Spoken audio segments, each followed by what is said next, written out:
आप सभी का स्वागत है एक ऐसी कंट्री जो यूरोप के अंदर बहुत ही एडवांस इकोनॉमी में काउंट होती है, जहाँ की इकोनॉमी भी बूम कर रही है और जहाँ पे वर्क वीज़ा के प्रॉस्पेक्ट्स पहले से बेटर हो गए। इनफैक्ट कोविड में जो पहले हाल था उससे ज़्यादा बेटर हो गया। तो ऐसी कोई कंट्री जिसका आपको वर्क वीज़ा मिल सकता है, जिसकी जॉब भी आपको मिल सकती है और जहाँ पर आप अपना कैरियर बना सकते हैं।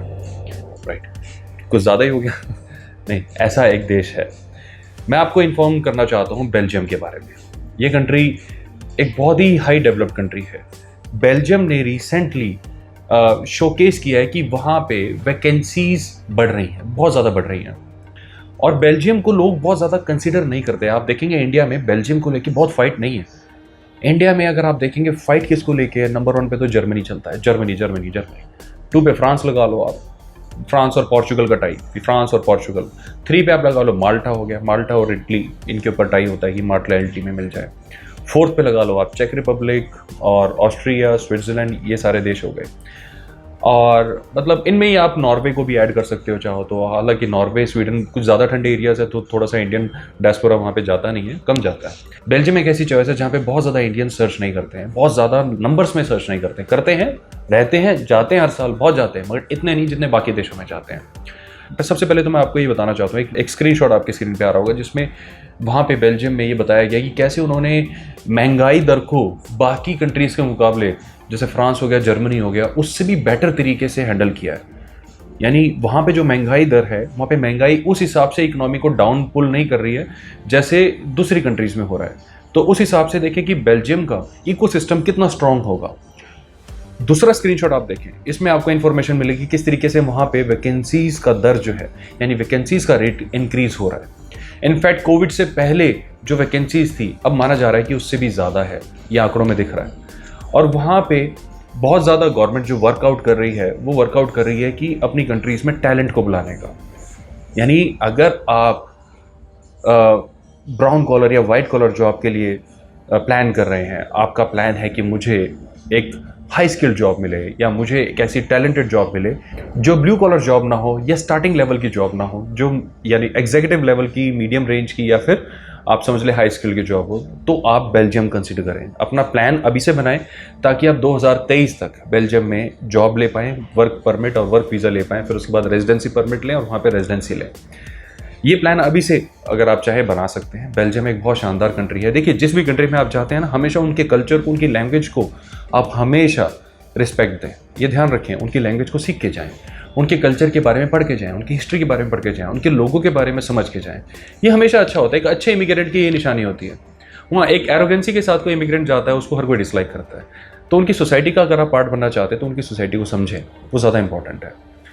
तो now coming back to the point, मैं अब आपको ये बताना चाहता हूँ कि बेल्जियम में जॉब अपॉर्चुनिटीज़ बढ़ने के साथ साथ और भी नए वेंचर्स भी बढ़ रहे हैं। यानी वहाँ पे there is a large number of startups जिसको एक्चुअल में गवर्नमेंट स्पॉन्सर्ड प्रोग्राम्स के थ्रू इनवाइट किया जा रहा है। तो ऐसा बहुत रेयर होता है पूरे वर्ल्ड में। इंडिया ने किया था, जैसे मेक इन इंडिया हमारे में हुआ था, जिसमें इंडिया ने बोला था कि भाई आप आइए हमारे देश में, इसमें गवर्नमेंट सपोर्ट करती है, टैक्स में रिबेट देती है, ब्ला ब्ला, काफ़ी चीज़ें करती है। तो बेल्जियम भी ऐसे कर रहा है। तो यानी बेल्जियम टैलेंट को इनवाइट कर रहा है, which is a good news. तो अगर आप टैलेंटेड हैं तो बेल्जियम को डेफिनेटली कंसिडर करें। और हाँ, आप टैलेंटेड हैं, हर कोई होता है, किसी ना किसी फील्ड में हर कोई टैलेंटेड होता है, तो बेल्जियम को कंसिडर करें। मैं आपको एक कंसल्टेंट, ऑनलाइन कंसल्टेंट है या एक लिंक है, वो शेयर कर देता हूँ, आपकी स्क्रीन पे आ रहा होगा, recruit.com, है ना, ये इनकी भाषा में लिखा है रिक्रूट।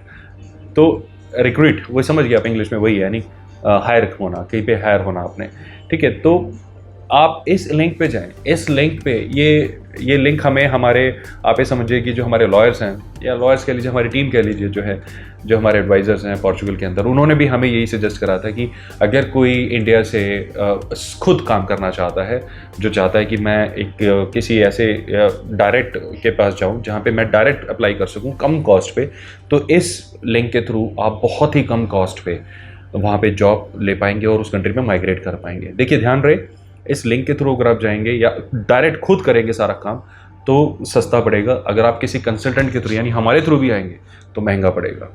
और as of now we are not doing Belgium, हम तो दूसरी कंट्रीज़ कर रहे हैं, जैसे पोर्चुगल है, माल्टा, इटली है, ये कर रहे हैं। तो बेल्जियम अगर आप जाना चाह रहे हैं तो ये मैंने आपको लिंक बताया, प्लीज़ ज़रूर ट्राई करें। आप देखिए, हम ऑल राइट, आप सोच रहे होंगे कि क्यों टाइम वेस्ट करना, मैं तो कंसल्टेंट के पास चला जाता हूँ तो कर ही देंगे। बिल्कुल ठीक कहा आपने, हम तो कर ही देंगे। आप हमारे पास आए, किसी भी कंसल्टेंट के पास जाए, कोई ना कोई काम तो आपका करा ही देंगे। लेकिन क्यों ना खुद ट्राई किया जाए, क्योंकि देखिए जब आप किसी कंसल्टेंट के पास जाते हैं तो बहुत पैसा लगता है। कहने की बात है कि थोड़े पैसों में काम हो जाता है, नहीं हो पाता, बहुत कॉम्प्लिकेटेड होता है, बहुत पैसा लगता है, टाइम कंज्यूमिंग। तो दोनों ही प्रोसेस होते हैं, चाहे कंसल्टेंट के पास जाए चाहे खुद जाए। लेकिन जब आप खुद करते हैं तो सबसे पहली बात है इसमें खर्चा बहुत ही कम होता है, और अगर आपका काम हो गया तो ग्रेट है, और होने के चांसेस अच्छे होते ही हैं, क्योंकि जब आप पर्सनली किसी काम को A to Z में करते हैं ना, तो आप 100% इन्वॉल्व होते हैं। इस लिंक पे जाके प्रोफाइल बनाएं, सेलेक्टेड जो आपको लगता है कि वैकेंसीज आपसे मैच कर रही हैं, सिर्फ उन्हीं वैकेंसीज में जो मैच कर रही हैं अप्लाई करें, उनके आंसर का वेट करें, और फिर उसके बाद अच्छे से इंटरव्यू दें अपना।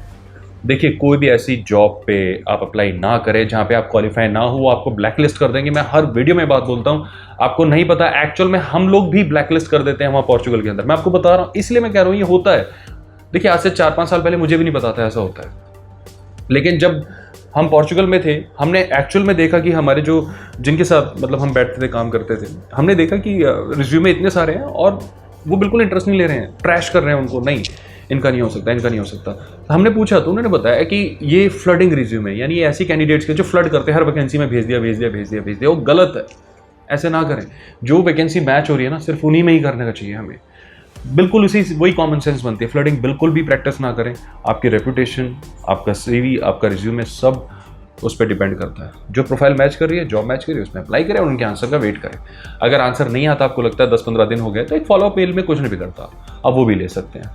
लेकिन बार बार ये भी नहीं कि हर दूसरे दिन फॉलोअप भेज रहे हैं, वो भी गलत है। पेशेंस रखना बहुत ज़रूरी है, और ये नहीं कि सिर्फ एक ही वैकेंसी में अप्लाई करके छोड़ दिया। अगर आपसे 10 मैच हो रही हैं तो 10 के 10 में आप अप्लाई कर सकते हैं, मैच हो रही हैं तो। यानी मैच होना मतलब उन्होंने बोला है कि इतनी एजुकेशन होना चाहिए, इतना एक्सपीरियंस होना चाहिए। अगर ये सारी चीज़ें मैच कर रही है, एजुकेशन लिखते हैं लोग, एक्सपीरियंस लिखते हैं, बस ये होता है। अगर ये मैच हो रहा है तो ठीक है, नहीं मैच हो रहा तो आप उसे स्किप करें, गो फॉर द नेक्स्ट जहाँ पे मैच हो रहा हो। तो ये एक ऐसा लिंक है जो आप कह लीजिए जो which is working very hard towards it. यहाँ के जो फाउंडर्स हैं उनकी बड़ी तारीफ मैंने पोर्चुगल में सुनने को मिली है कि मतलब जो भी पोर्चुगल में थे उन्होंने बताया कि वो पर्सनली भी इनके फाउंडर से कभी मिले होंगे या जानते होंगे, आई डोंट नो, कुछ ज़्यादा तो मुझे नहीं पता, but he was all praising it कि नहीं बहुत अच्छी रिक्रूटमेंट एजेंसी है। तो अगर इनके थ्रू आपके क्लाइंट्स जो इंडिया में हैं, आपके व्यूअर्स हैं, करना चाहें तो कर सकते हैं, और ज़्यादा कॉस्ट भी नहीं लगती। बट हाँ, मैं कोई गारंटी नहीं लेता। देखिए, आप जब किसी से भी डील करें, चाहे इस लिंक में हो, कोई भी लिंक हो, कोई ना कोई सर्विस चार्ज तो आपसे लेंगे, तो वो सर्विस चार्ज देना आपकी अपनी रिस्पॉन्सिबिलिटी है। प्लीज़ आप मेरे कहने से किसी को पैसे ना दें, आप अपनी 100% तसल्ली करें। आपको समझ में आता है कि हाँ ये मेरा काम करा रहे हैं अच्छे से, तो ही पे करें, अदरवाइज गलती ना करें पे करने की। अंधेरे में तीर नहीं चलाना चाहिए। वर्क वीज़ा जैसे ट्रेड में सोच समझ के स्टेप उठाने चाहिए। किसी की भी बातों में आके, इनफैक्ट मेरी भी बातों में आके कोई भी ऐसा स्टेप ना लें जिसमें पैसा इन्वॉल्व हो, आपने एकदम से पैसे भेज दिए। हाँ, अगर आपको ऐसा लगता है कि आगे बोला गया है कि ठीक है जी हमारी फ़ीस 1000 यूरो है, आपका काम नहीं होता तो 1000 के 1000 रिफंड हो जाएंगे, और आपको तसल्ली हो जाती है कि हाँ ये गारंटी भी ले रहे हैं और मेरे को लग रहा है सब कुछ, तो वो आपका अपना पर्सनल डिसीजन है प्रोसीड करने का। वो ऐसे रिस्क है, अगर आप चाहें तो ले सकते हैं, लेकिन वो तभी जब आप पूरे श्योर हो कि आपका मनी रिटर्न आ जाएगा। लेकिन अगर ऐसी कोई चीज़ है जिसमें आपको लगता है कि नहीं प्रॉब्लम हो रही है, मेरे को बिल्कुल समझ में नहीं आ रहा है, मैं कन्फ्यूज़ड हूँ, तो आप उसको स्किप कर सकते हैं। अपना R&D तो करना ही पड़ता है। और सिर्फ यही लिंक नहीं, अभी तो मेरे पास ये लिंक है, बेल्जियम के लिए काफ़ी सारे और भी आपको ऑप्शंस मिल सकते हैं अगर आप कंसिडरेबल टाइम इंटरनेट पे स्पेंड करें, आप प्रॉपर R&D करें। और बेल्जियम ही क्यों, बहुत सारे ऐसे देश हैं, लोग कितने लार्ज नंबर पे तो आज की डेट में भी अमेरिका में भी सक्सेसफुली अपनी एप्लीकेशंस को अप्रूव करा रहे हैं, जबकि इतनी ज़्यादा ज़बरदस्त रिस्ट्रिक्शंस हैं उसके बावजूद भी।